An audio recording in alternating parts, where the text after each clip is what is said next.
በርሶ መጀን አባቴ በርሶ መጀን ምን ችግር ገጠመሽ? እኔ ጋር መዳፈር የለም። ምን ችግር ብቻ አባቴ ምን ችግር? እርሶ ይፍቱልኝ እንጂ እርሶ ይፍቱልኝ። ምንድነው? ልስማው እስቲ ምንድነው?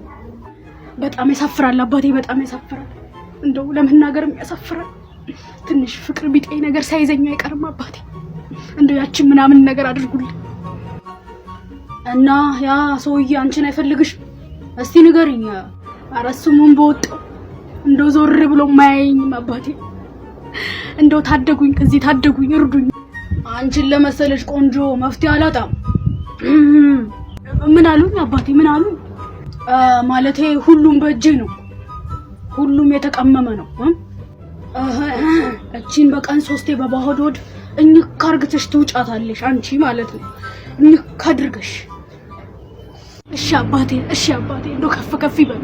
እሺ አባቴ እንደው ጥያቄ መጠየቅ ይቻል ይሆን?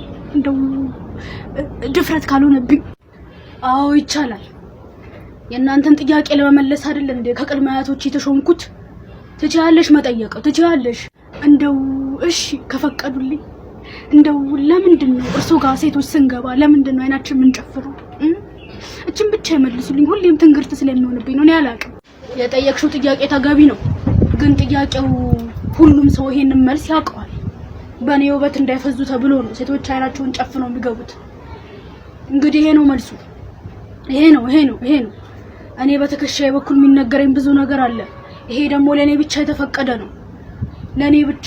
እኔ መልካም ስለሆንኩኝ ነው። ለኔ ብቻ ነው በትከሻዬ በኩል ብዙ ነገር የሚነገረኝ። አንቺ እንደው የክፍያውን ነገር አደራ፣ በቴሌ ብር አስተላልፍ። በቴሌ ብር እንደው ካንተ ፍቅር እንዲዘኝ ነው እንዳደረከው እና አንቺን የመሰለሽ ቆንጆ ለሌላ ሰው አልሰጥም። ግን እንዳልኩ ያን ያክል ቆንጆ አይደለም። እንደነገርኩሽ ነው። ቆንጆ ነው። ትከሻዬ ቆንጆ ነው። የትከሻውን ነገርማ ታው